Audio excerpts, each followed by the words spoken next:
Hi, I'm Pete, and welcome to Just a Few Acres Farm. Today we're starting the rebuild of the engine of the Super C.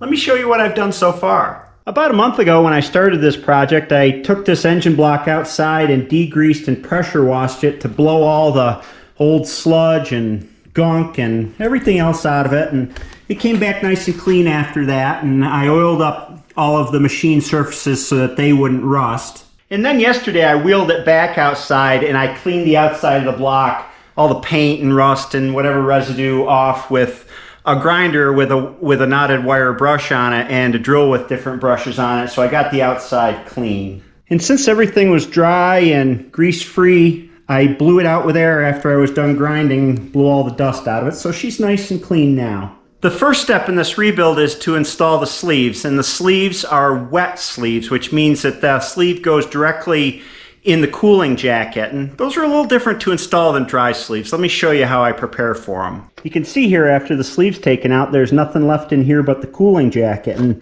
down in the bottom of the hole there you see a groove, and a big O-ring sits in that groove to make the seal between the sleeve and the coolant jacket to keep coolant from leaking out into the crankcase down below. It is absolutely important that those grooves be spotless. And these are the 4 tools that I use to clean them.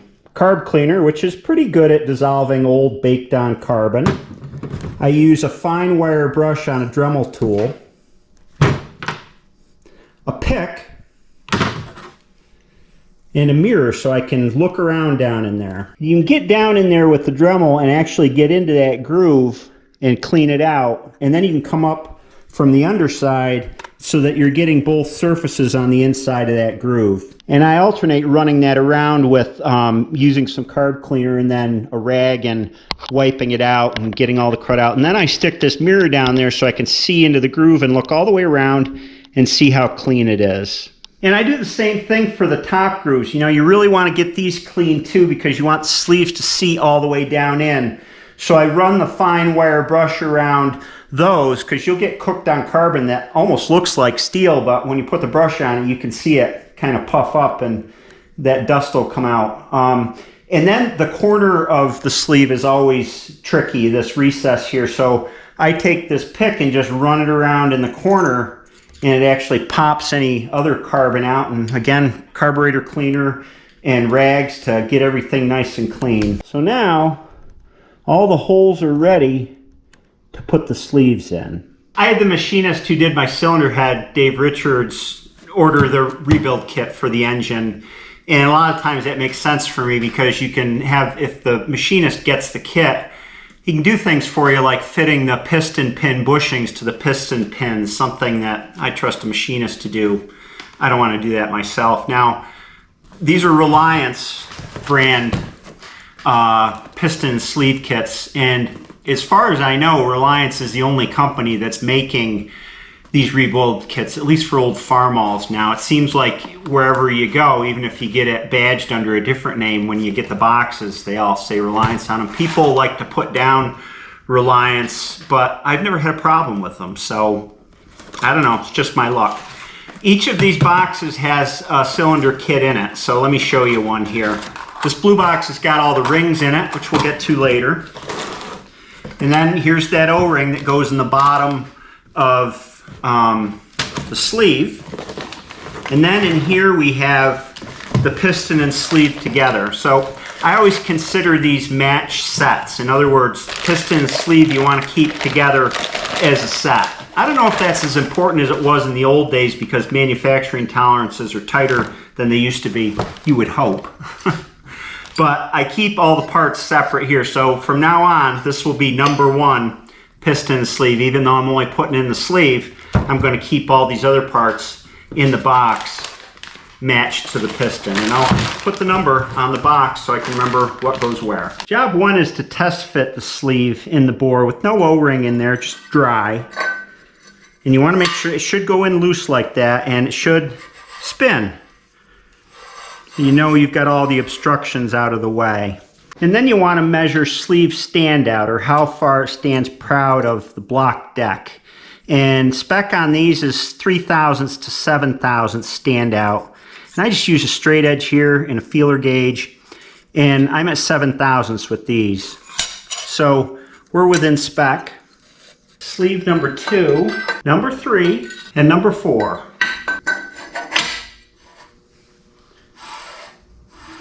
And maybe just as important as sleeves stand out for each is that they all are very close.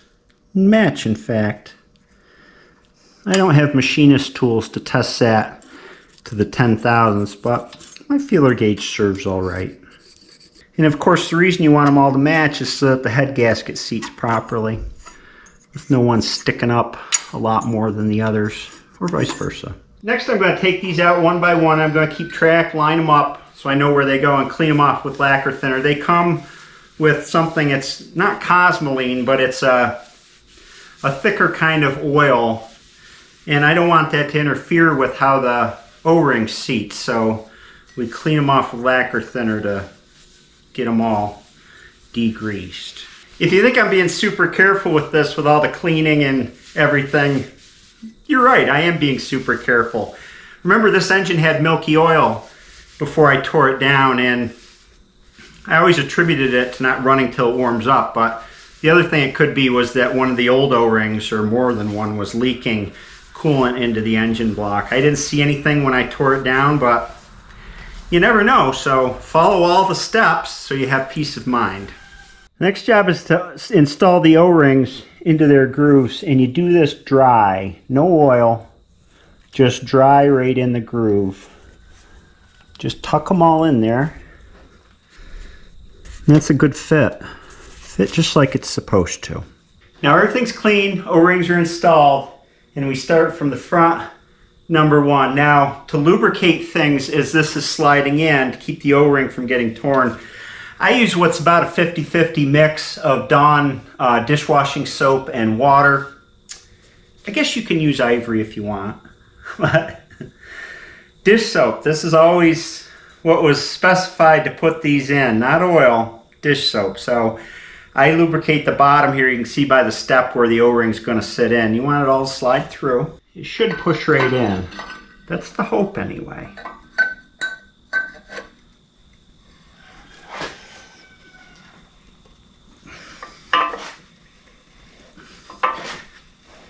A little turning helps it.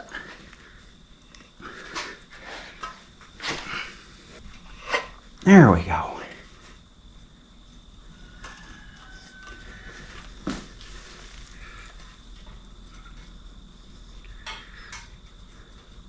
Parts like this of engine building are nerve-wracking for me.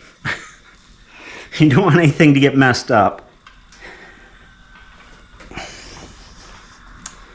That's where it should be.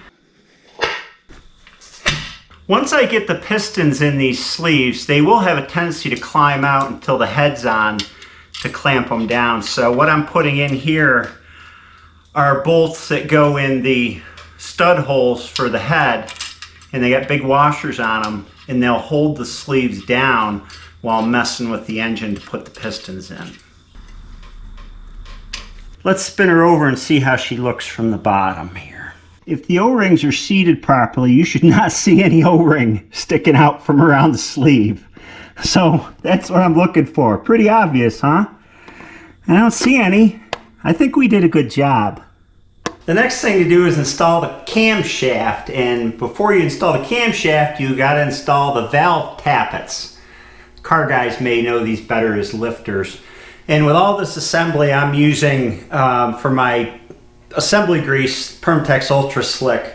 I prefer a stickier assembly lube for engines. I like the luber plate for transmissions for pre-lubing the bearings, but this stuff is really sticky, so I know it's going to stay in place till I'm done assembling. Through disassembly and cleaning and reinstallation, I keep track of which tappet goes in which hole because they've worn into their particular bores. Number 8. Put a little lube on the faces of them. Now for the camshaft, it's lubed with engine assembly lube. One thing I found interesting is there's an eccentric right here. It's a cam, but it doesn't have a sharp lobe on it. It's not used by this engine, but I suspect it's there to power a fuel pump on some of the other applications for this engine. The journals and the cam are all looped up. Just slide her in here.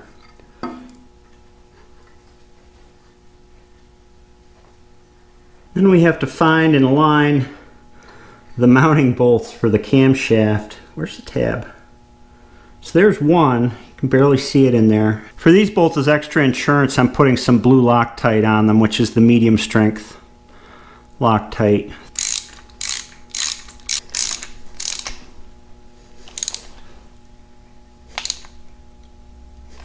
Thrust on this camshaft is taken by that plate that I put the bolts in. There's a bushing back there. Now we can move on to the crankshaft, and first we have to get the bearings in. There's just a little tab there that you got to line up.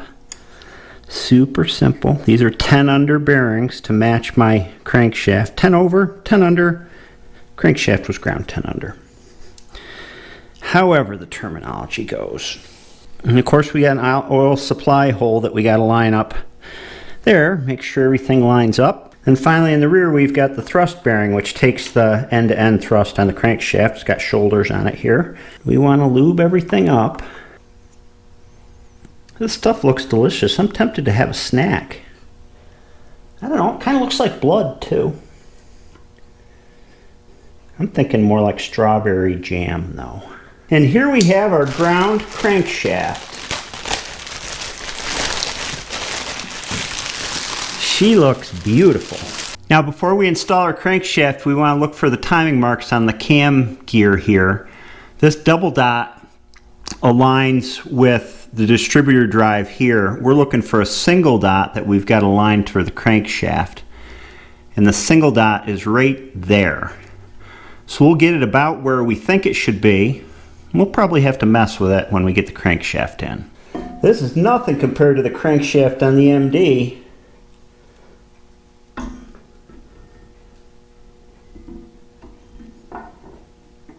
We have to do a little adjustment to get our timing marks lined up. There's the single dot on the cam, and the crank single dot's right there, so we gotta just lift it out and scoot her over a tooth. There we go, single dot, single dot. Now we can put the new bearing shells on the bearing caps that go on the crankshaft, main bearings, and of course these are numbered by position. That's the 1, that's the 3, and this is the 2. See the numbers right there. Always numbered from the front of the tractor, so our number 3, remember our thrust bearing is in the back. This is our thrust bearing shell, the other half of it. This is our number 2, or middle bearing, and this is our number 1, or front bearing. We'll lube these guys up, including the thrust face. And the identifying mark on the bearing always faces the camshaft side of the engine, so we know this one goes on this way. This is the number 1 bearing here, camshaft side. And this is the number 2 bearing, camshaft side. Boy, they fit so nice. That is really nice. We'll get the bolts started here.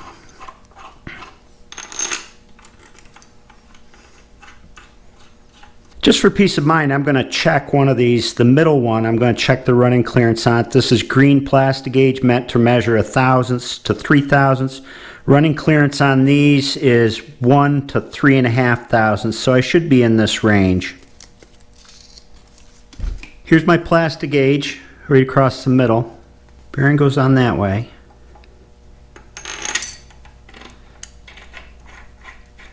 And the torque on these is supposed to be 75 foot-pounds.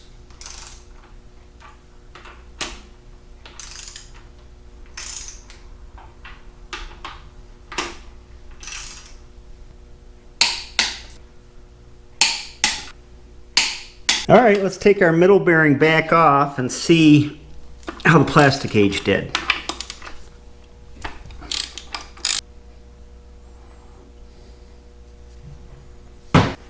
It's stuck to the crank journal here. Oh, let's see what we got. That's millimeters. I don't want millimeters. I'll get all confused with that. Here's 1/1000 of an inch. Looks like we're at 2000s, 002.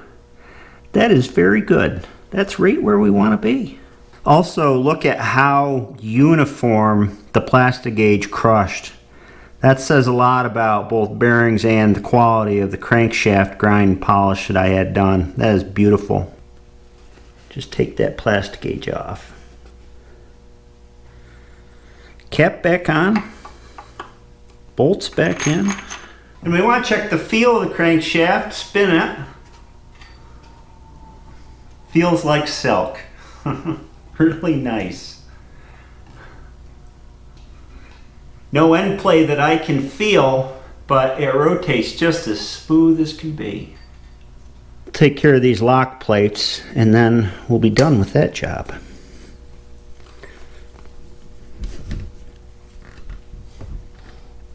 There we go, bolts and lock plates all in on the crankshaft. The next step is to put the pistons on the connecting rods, and a couple things about these connecting rods. I took these to David Richards when he did my head work and had him fit new piston pin bushings in the top here. Typically these need to be honed a little bit to fit the new piston pins.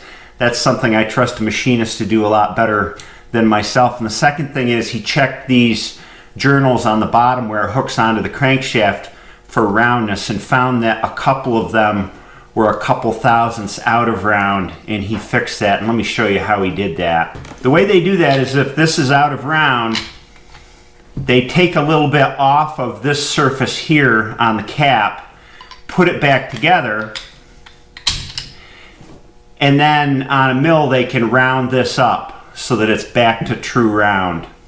I'm glad that I took these to them. And to assemble these, remember I kept track of which piston went where when I put the sleeves in. This is the number 1 piston, and marked down here, this is the number 1 connecting rod, and this is a floating pin piston, which means that you just have clips that hold the pin in here, the pin, in each side, and the piston is, or the pin is free to rotate and move around a little bit so that it wears more evenly.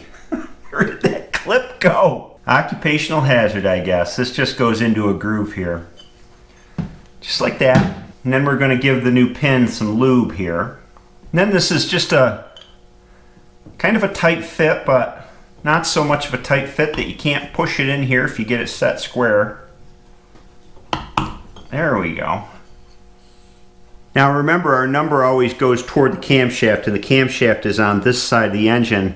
There's our number, so we know the connecting rod's going to sit that way, and the piston's got a label on it that says front is that way. So we got to put it on here like this.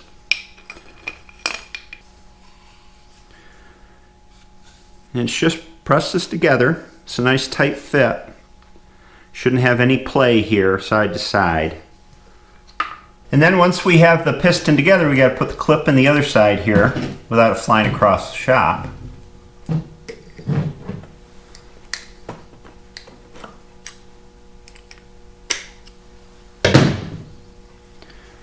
Here we go.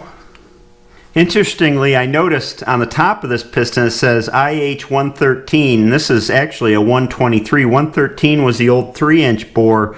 This is a 3 1/8-inch bore. I measured the pistons and the sleeves, and indeed they are 3 1/8, but it's still marked 113. I've got all my pistons and connecting rods assembled, ready to go. And since these came in a matched set, I don't have to go through all of the measurements that I did with the MD where I got them from 2 separate sources. I've got a nice fit here.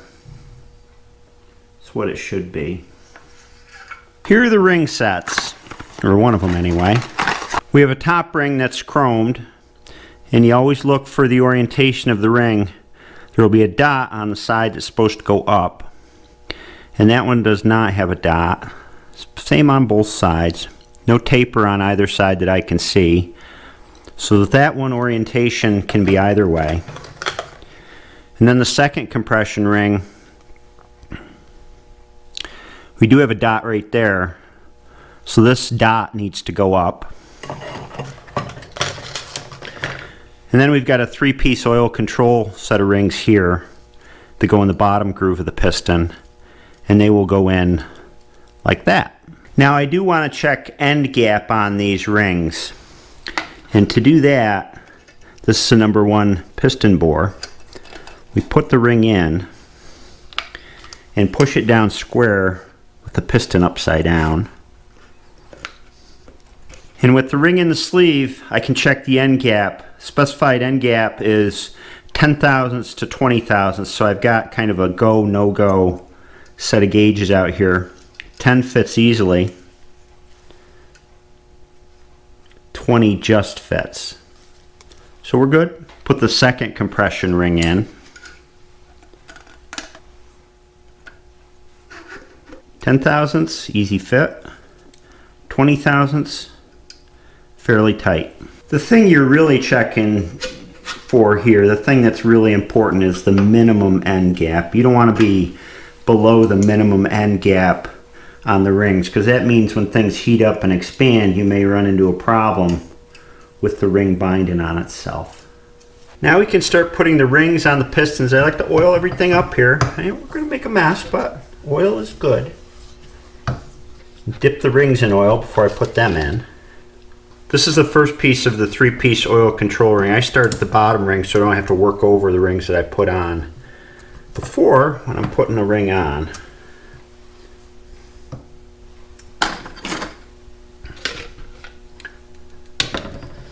And we've got the second piece of the oil control ring. We stagger the joints at about 3rd points.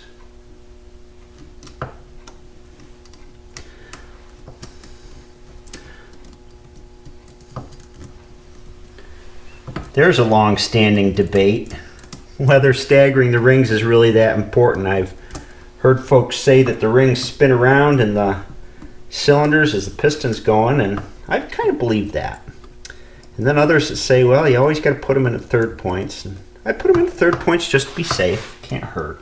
And then the 3rd piece of the oil control ring.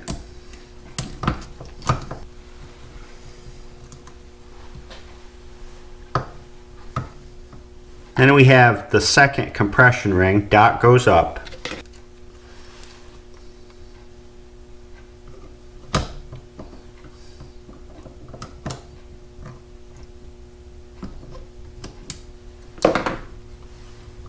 And the top compression ring. And I keep checking, but there's no dot on there, and it's got a rectangular profile, so it can go in either way.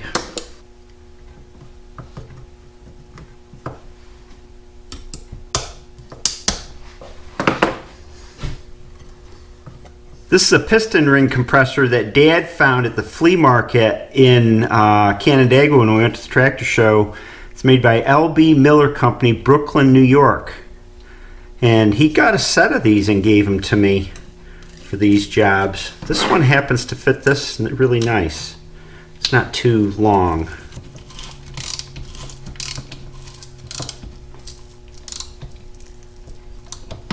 With the top end finished, we can put the bearing on the lower end here.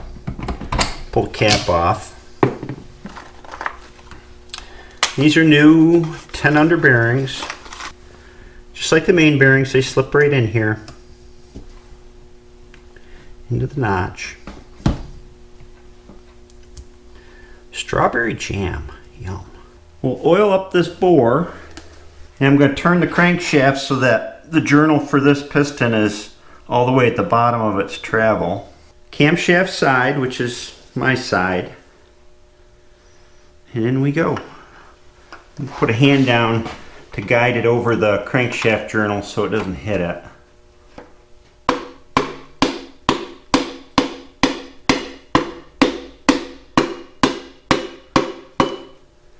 There's the piston down in there. We'll turn it over and see how we did. And just like the crankshaft, I'm going to check one of these with a piece of green plastic gauge. Running clearance is 1 to 3.5 thousandths. There's the mark that goes toward the camshaft. Here's something interesting I just noticed. The guy who ground the crank for me marked on it. R010, M010, rods and mains. And then a set of initials here, which I can't really read. It says RC10 X856. I'm surprised it's not the date, but that's what it says. Torque these down. Torque on these is 40 to 45 foot-pounds, and the reason there's a range is because they're locked with a cotter pin through a castle nut. So you may have to tighten them a little bit to get to the next hole to attach the cotter pin. Then we'll take them right back off to check the plastic gauge. My plastic gauge went over the oil supply hole a little bit. Wow, that really flattened out. I must have a tight clearance. I'm at about 1.5 thousandths, so that's within the 1 to 3.5 thousandths. Boy, he did a good job grinding this crank. And I can see that I need to just go a touch further to line up my cotter pin holes on the castle nut here, so I'm going to do that. We can go ahead and put the cotter pins in to lock these.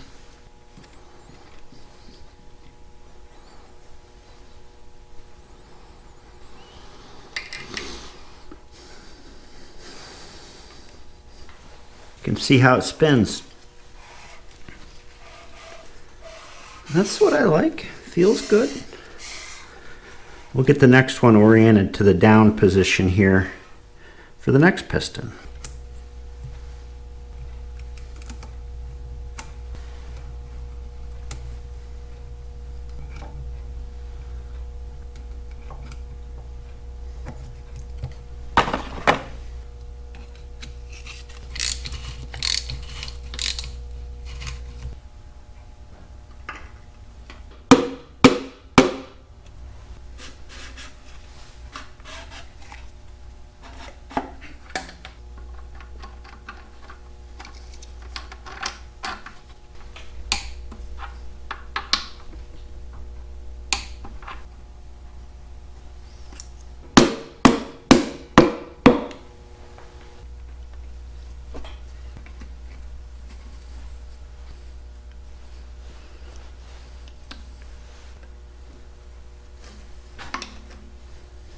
All the pistons are in. I can spin it over for you. Oh, it gets harder to spin with the piston rings dragging against the cylinder walls. We're getting there. I don't build engines in a day. In fact, what I did in this video happened over 3 days. I like to be slow and deliberate and think about how things go together. So I'm going to be at this for 1 or 2 more episodes probably before we get it back on the tractor, and then we can start painting. I hope you enjoyed this video. I hope you have a great day, and I'll see you next time.